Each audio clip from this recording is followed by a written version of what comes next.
Ah! I don't know what you did, dude. I don't know what you did. All right, I'll try. Yeah, it's ridiculous.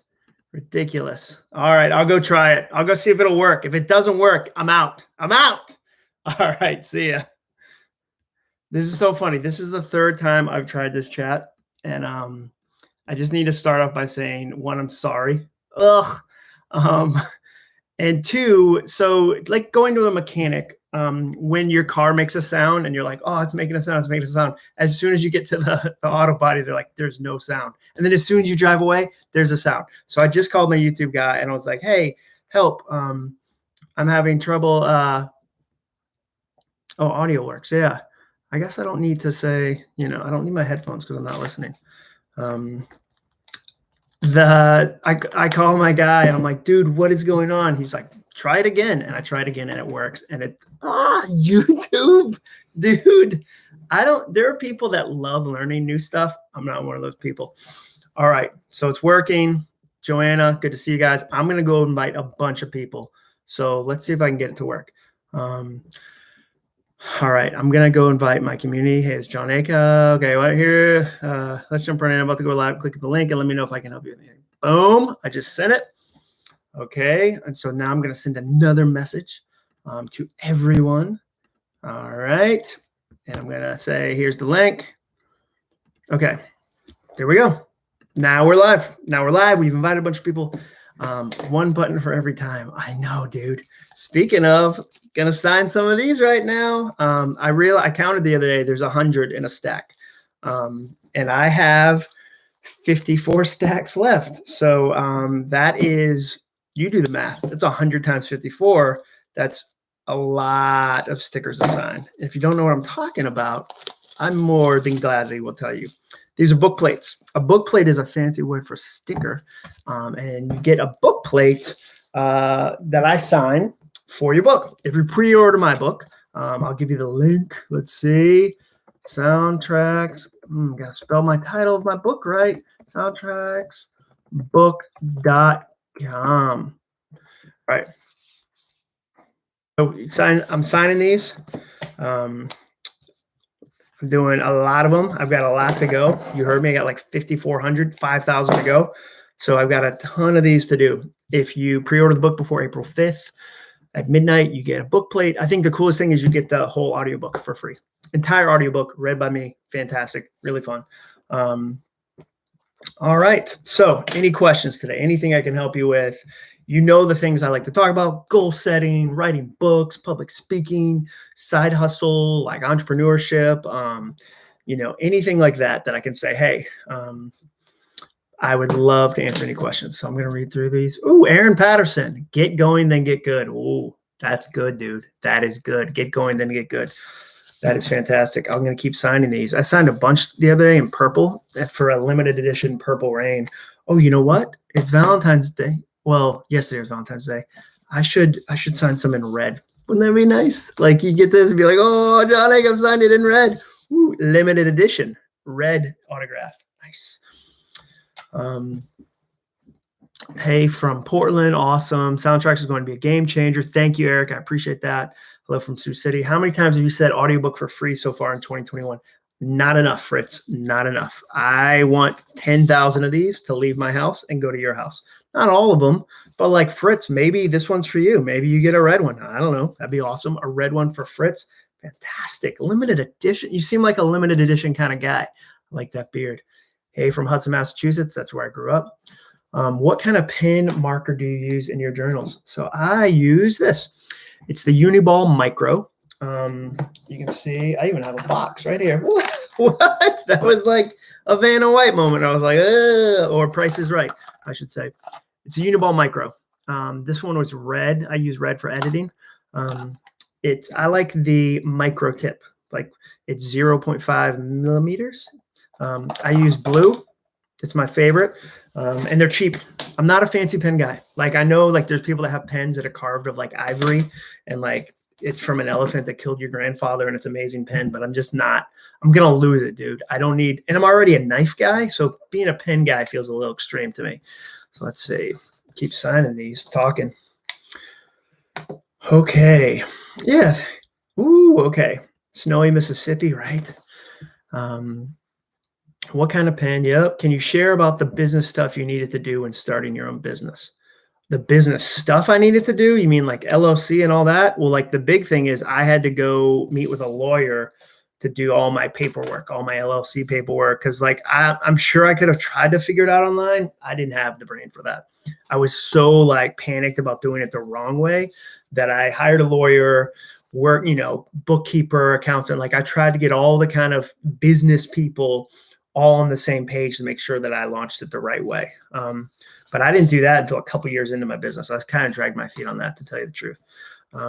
So what there's probably a list. There's probably a great list online that somebody's made where it's like, hey, here's the 4 forms of paperwork you need to fill out. But for me, a big part of it was going to a lawyer, getting all my LLC straight, I think he did my will. Like how you have to do like 10 sucky things as adults, like just like you're like, oh, like we just did all of those. It felt like it was a 9-year meeting.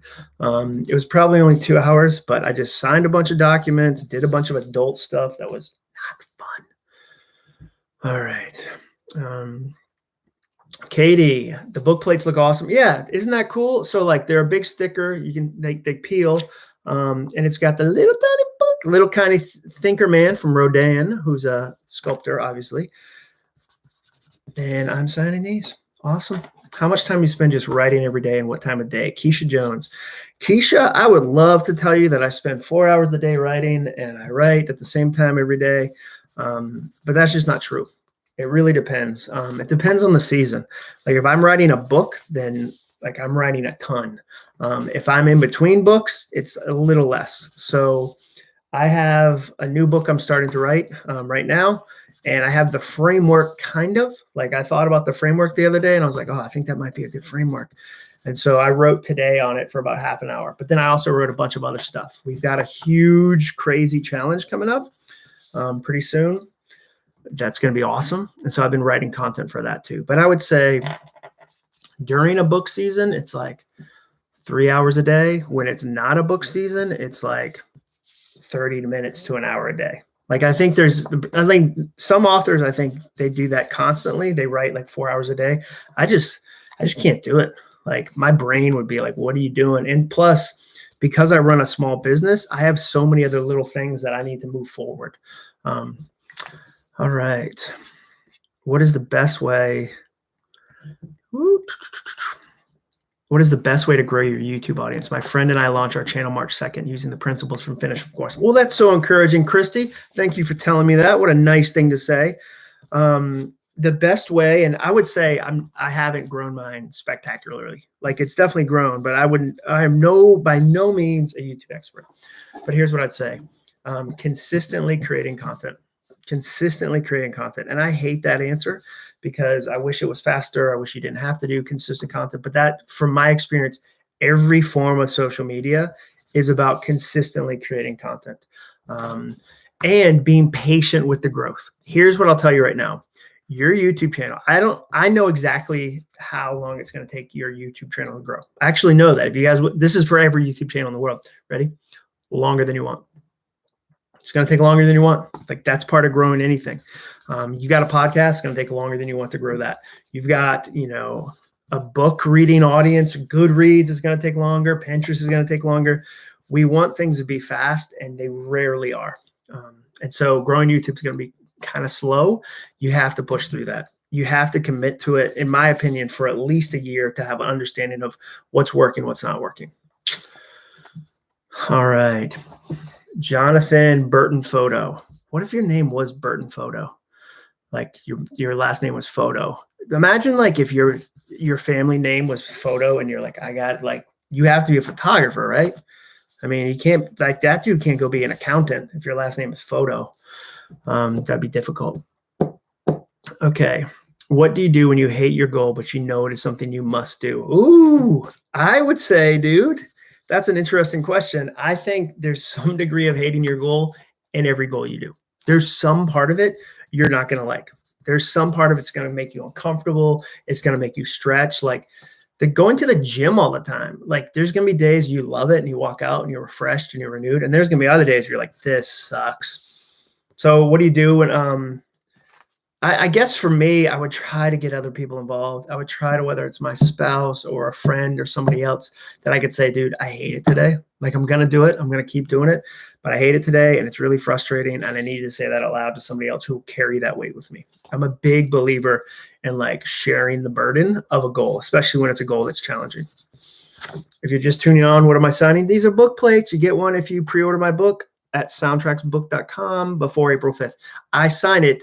Like I said this the other day. See this? This is a sticker. And then I do this. Priceless work of art. I mean, did you see how fast? Do you want to see it again? Because it's fast. It's like street magic. Sticker. Priceless work of art. If you want one of these, I have 10,000. I'd love to send you one. Go to soundtracksbook.com, fill out a form. You get a bunch of free stuff. All right, commercial. Let's see. Samuel, any recommendations on marathon running shoes? My big thing is find an expert who will help you pick out shoes, like Fleet Feet. I love Fleet Feet. We have one in town. Most cities of a certain size will have a running store. That's where shoes changed for me. When I went from just going, I want shoes that look cool, to like shoes that are actually good for my type of foot. So if it were me, I would go to Fleet Feet. I'd go to, some kind of niche running store in my town and say, hey, like, look at my foot. What do I need? I'm a big fan of Saucony. That's what I run half marathons in. I've never run a marathon, but I love Saucony. And I love their endorphin speed. That's my favorite. All right. How do I go about Eric Hawkinson? How do I go about sharing what I've written? Do I self-publish, post and share on a blog? Eric, if it were me, I'd start creating content somewhere that people can engage with it. Whether that's a blog, whether that's Medium, whether that's making YouTube videos, whether that's a podcast, I would start creating a way for people, whether that's a newsletter. I told somebody that the other day, like, if you want to start writing, one of the best ways to do that is to ease into it with a newsletter. What do I mean by newsletter? I mean, you send 5 of your friends an idea once a week. Like, that's how I got started. I would send my friend, I would write something and send it to like 5 people that I trusted, that loved me, that would give me feedback. Like, I did that for years before I was able to be like, all right, I'm going to like dip my foot into the internet and see what this is about. So that's what I'd say. Start with a newsletter. Like, start super easy, dude. Don't start with a mountain. Like, don't go, okay, I got to do this massive blogging empire. Start super easy. I love a small start. All right. Hello from Los Angeles. Hey, Chris. Hope things are good on your side of the country. All right. Whoop, whoop. Limited edition kind of guy. Look forward to getting that product red. Ooh, product red edition book plate. You know what? I like it. That's smart. That's fun. I'll do some more red. You've inspired me. I was doing black. I'm mixing it up. O2E leaders. My HR book club already read finished in December 2020. Will Soundtracks be a good book club book? I think it will. And here's why. Because overthinking is super, super expensive. Like, that's the thing we don't think about. It steals time, creativity, and energy. And it especially does that within corporations or within teams. And so I think the dynamic within a team where they're all overthinking is really, really toxic. And so I think that, yeah, it's the kind of book that I could read it at a book club. And I think it'll start great conversations. But what I'd say to you is go to soundtracksbook.com. You can get the first chapter. Read the first chapter. Be like, oh yeah, that would make a good, book reading club kind of book. Yeah, it was a good question. But like, I know, like, I wrote a book once. It was a satire book. Like, if you ask me, my first book, Stuff Christians Like, would that make a good book club reading book? No, it was satire. It was meant, like, the compliment people give me about that book is, I love your book. I keep it on my toilet. Weird compliment. I love your book. I keep it where I go to the bathroom. Oh, like, but I don't even care. Like, if the book's in the house, that's all I care about. So I appreciate that. But yeah, I'd read it as a book club. Ooh, all right. Adina. I hope I pronounced that correctly. Adina White. I'm about to go part-time at my 40-hour job on March 1st and will be there 2 days a week. Any tips for structuring your time as an entrepreneur? So here's what I'd say. Take the best lessons from your 40-hour a week job and apply them to your entrepreneur hustle. Like take the best. Like the problem is we often segment our lives. So we do amazing in one part and then we don't take the lessons from that part over. So if it were me, I would do a little exercise. I'd spend half an hour, 15 minutes, whatever time frame works for you. And I'd write down, here are 5 things that help me work the best. Here's the operating system for Adina White. So I know these things need to be in place. So I had them when I was in a corporate structure. And now that I'm on my own, I need to recreate them in a different fashion. That's what I like to do. Like, so take the best of what you know about yourself and apply it to this new situation. All right. Wendy, how do we pre-order? That's a great question. It almost feels planted, but it's not. That's just Wendy asking a simple question. So if you want a signed book plate, if you want the free audiobook, if you want a bonus chapter, if you want the first video lesson and soundtracks video course, go to soundtracksbook.com. Soundtracksbook.com. You can pre-order, and then there's a form. Just a really simple form. You fill it out. We send you the stuff. What are you signing? I'm signing book plates. These are like big stickers that go inside a book. So I can't do live events right now. So to launch the book, you can't come to me. I'm going to come to you. I'm going to sign 10,000 of these and mail them out. That's 10,000 pieces, and you're going to get real mail. Do you remember real mail? It's delightful. Like in the middle of a pandemic, you're like, oh, so somebody sent me something. This is amazing. You're going to love it. All right. Sign that right there. Street magician. I'm a magician. I love magicians. All right. Let's see.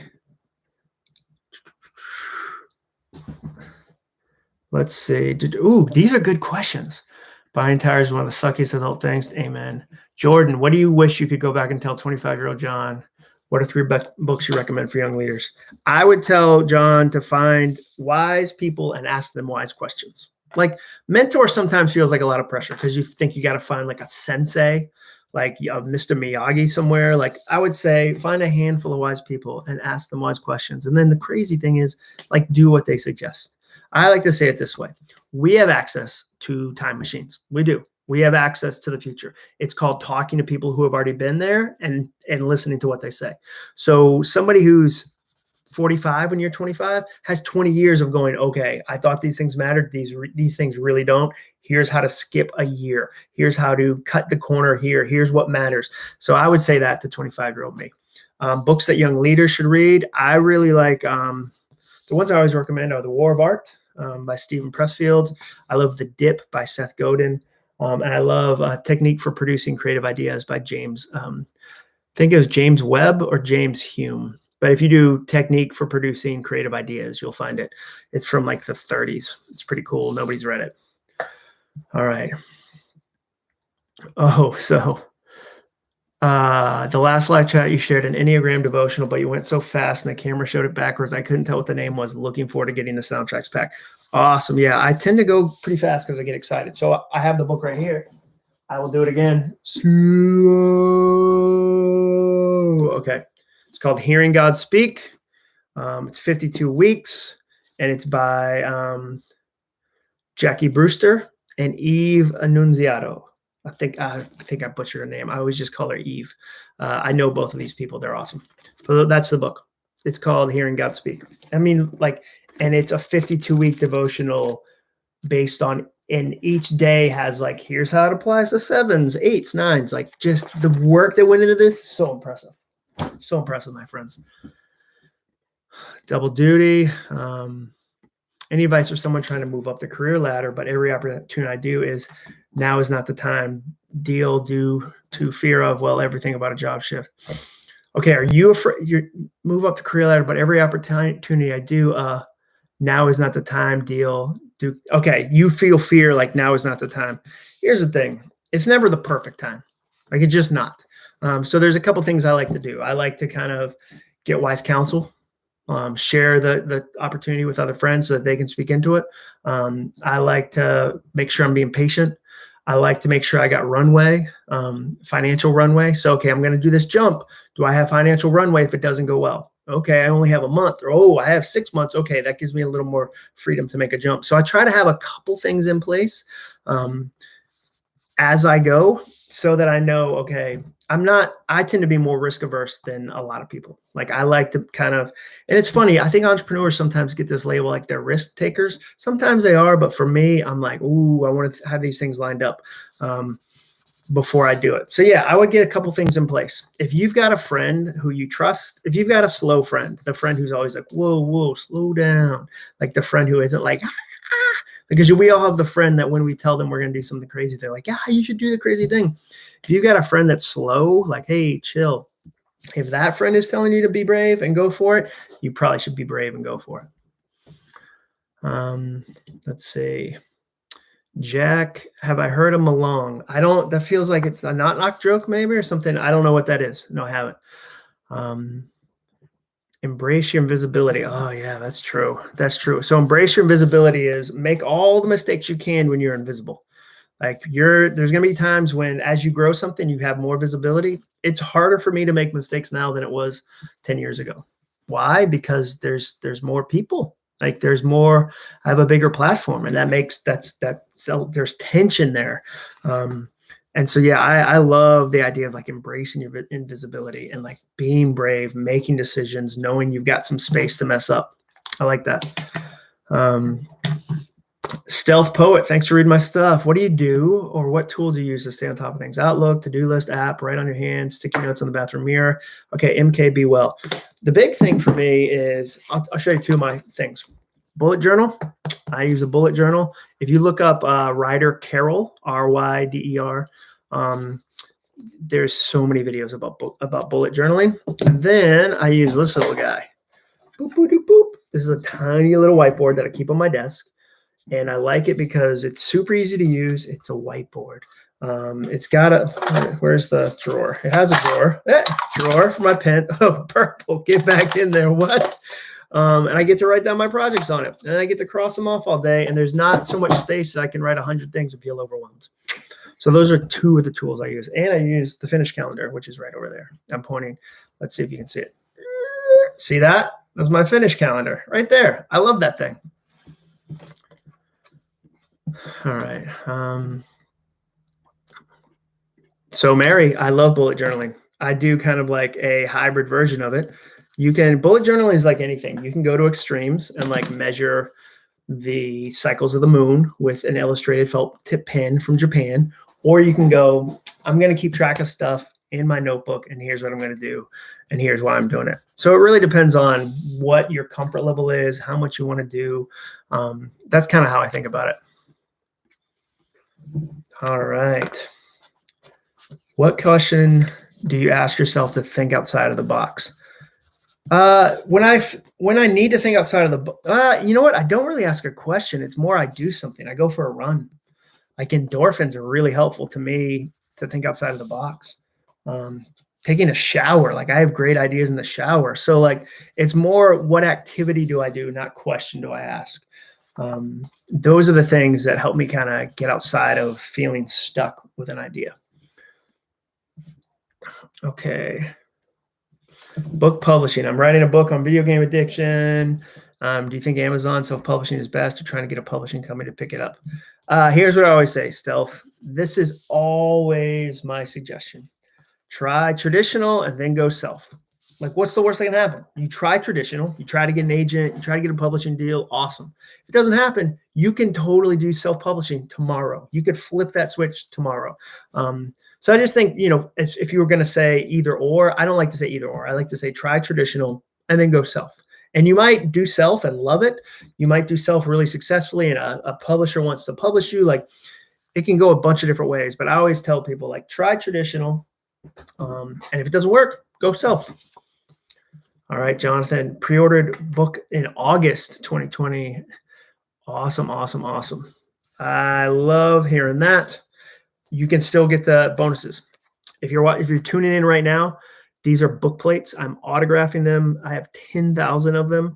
I have like 5,000 to go. And if you pre-order soundtracks and go to soundtracksbook.com, there's a little bit of form. Fill out the form. I mail you one of these. You get real mail, which is amazing. All right.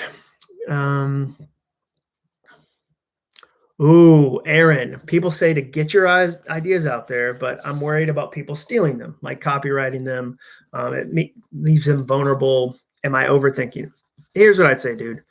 I love what Derek Siever says about that. He says there's two things, like there's the idea and there's the execution. The execution is the thing that matters most. So if you share an idea, your real worry is, will somebody actually take this and blow it up and execute it and do something amazing out of it? The chances of that are very, very slim. Every author has had some ideas stolen. Like I've had ideas stolen by other authors, and like I've never had an idea stolen that was like the idea and then like I couldn't recover. So for me, the benefit of sharing the ideas is bigger than the fear of somebody stealing the ideas. Now, maybe as an entrepreneur, you need to go, but like if you are going to do a business plan, you shouldn't share that, or there's things that you should be really careful about. But at least from a writer's perspective, like getting the ideas out there. Now, I didn't share, like, I haven't posted all of Soundtracks, my new book, online. Like that would be foolish, but I'll totally talk about ideas related to the book. So yeah, there's a balance. All right, Adina, I pronounced your name. Nice. Oh, when can I expect the Jon Acuff Hoovie's Garage collaboration? Dude, I love Hoovie's Garage. If you guys don't watch Hoovie's Garage, he's just the best. He's hilarious. He's so fun. Hoovie's Garage, just the best. I watch him on YouTube. He basically is like a mastermind kind of dude that is building like a car empire, like one hoopty car at a time. But he also will like randomly get like a Lamborghini Countach or like a Ferrari Testarossa. Like it's amazing. Okay. Let's see. Will people who ordered Kindle edition get a virtual book plate? No, you'll still get the sticker. Like you can put this on your locker, maybe. I don't know. Like put it on a Trapper Keeper. That's another place you can put a sticker. Yeah, I will tell you this. Sometimes people ask me, it's probably happened a dozen times, to sign like an iPad or a Kindle. And like that, I feel real wrong doing that. I'll do it because I'm generous. I think a lot of people say that about me. They're like, man, that dude is so tall and so generous. And they stare off like this direction when they do it. But I sign it. It just feels real. Like, ooh, like a little kid drawing on a wall, you know, like I shouldn't be doing it.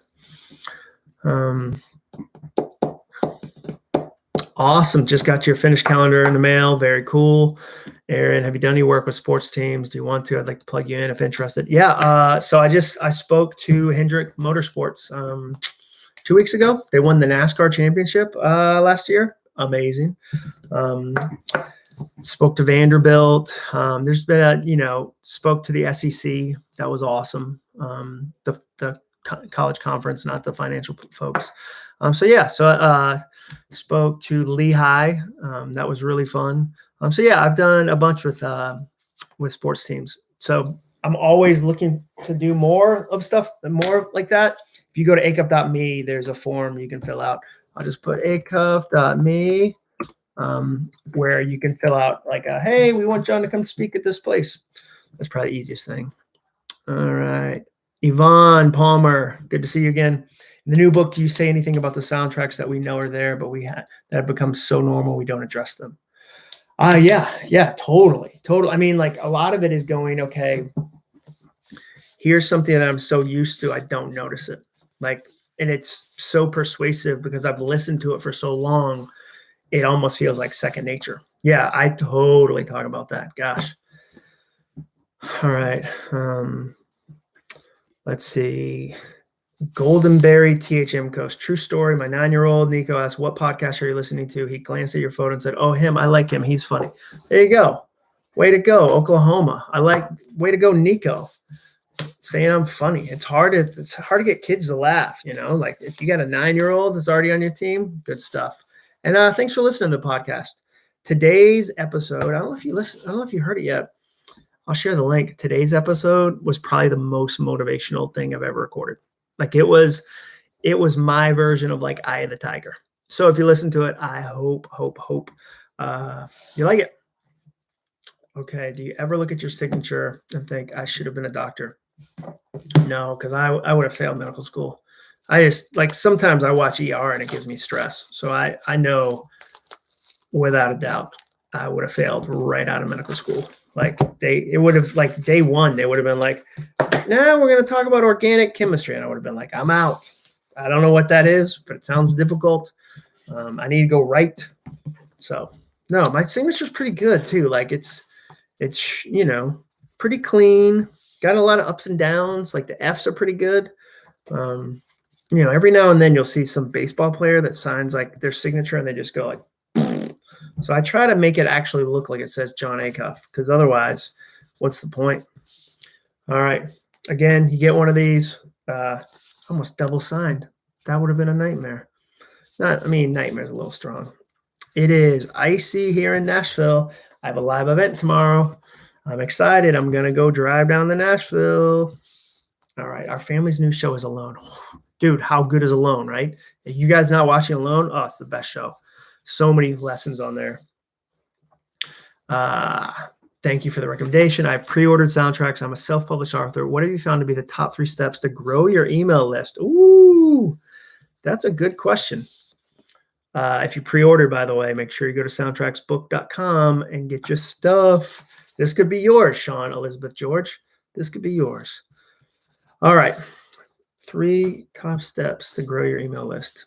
I really like to give away cool stuff in exchange for an email list. And here's why I like it. It's probably my number 1, number 2, number 3. No, number 1. My number 1. Here's an example. Some of y'all got the holiday gift guide. Last year, I did a holiday gift guide, and it was fun. And we launched it in like November and had 37 very random ideas. 37 very random ideas. It was beautiful. We did a little funnel. So like if you got it, you got signed up for the emails. It was fun. I'm going to do that every year. I'm 100% going to do that every year because here's what I like about it. It tells somebody like, oh, this is the kind of content I like. Like I like his writing voice. He gave me something of value. I'm okay giving him my email address. That's the number 1 thing I do. Number 2 is write consistently with a format. I do 5 ideas to shout about. Every Friday, I'm going to send you an email that's 5 ideas to shout about. And it's a collection. What did somebody just say?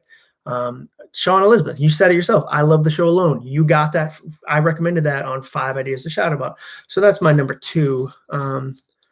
I don't know if I have a third. Third is like tell people about it.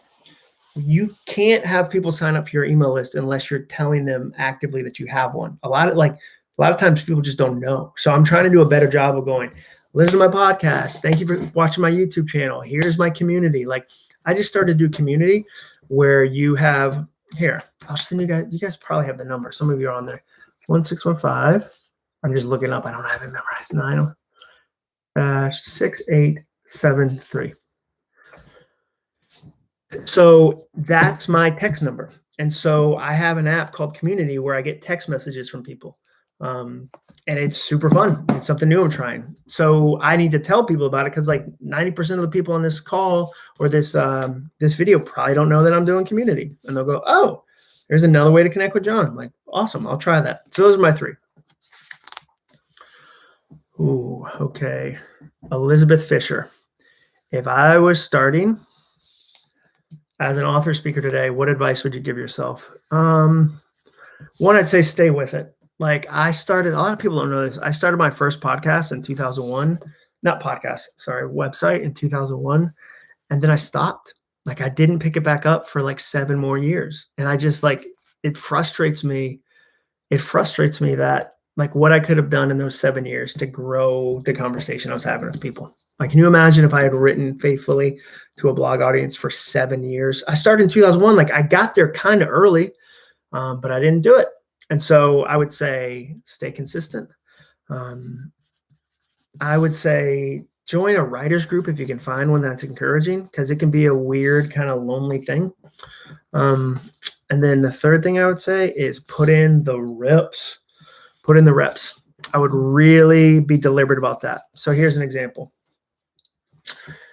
if I wanted to get better at speaking, but I didn't have 50 speaking gigs, I would, every time I had one, and I'd probably start with free ones, I would practice that 3 or 4 or 5 times so that every gig I did gave me 6 rounds of practice so that I could speed up the process. Because if you only do 10 events a year, you only have 10 reps. But if you do 3 practice rounds per rep, you get 40 practices. You get like 4 years of experience in 1 year. So I'd put in the reps. That's what I'd say early. I don't know, Chris. It doesn't feel like it's buffering to me, but I haven't seen anybody else. Maybe it's buffering like crazy, and it's not buffering to me because I'm the one on the video. All right, great questions. Thank you for watching. Meme recap would be fun for my daughter. We're kind of like, I don't want her to feel compelled to do it as a product. That's been my kind of tension. I think a lot of people would like it, but I don't want her to feel like she has to create a product. It's such a sweet little Christmas gift. I don't want to kind of ruin the mission of it. So, all right. If you want one of these, I signed about 130 just now. 130. Here's the link. Soundtracks book.com. By the way, the launch team starts tomorrow. We're going to do signups for the launch team. Starts tomorrow. Check your email. I'll be sending an email out about that because I need your help. Like 100% need your help with getting the book out. So text me at community. That's awesome. Please go listen to the podcast. And thank you for pre-ordering my book. Soundtracksbook.com. You'll get one of these. I got a lot of these. Got a lot, but we got these done today. I mean, actually, let's see. And I got this. Look, this is what I got done today. It's legit. It's a good amount. Can add that to the pile. It's about 130. It's positive. Thanks, guys.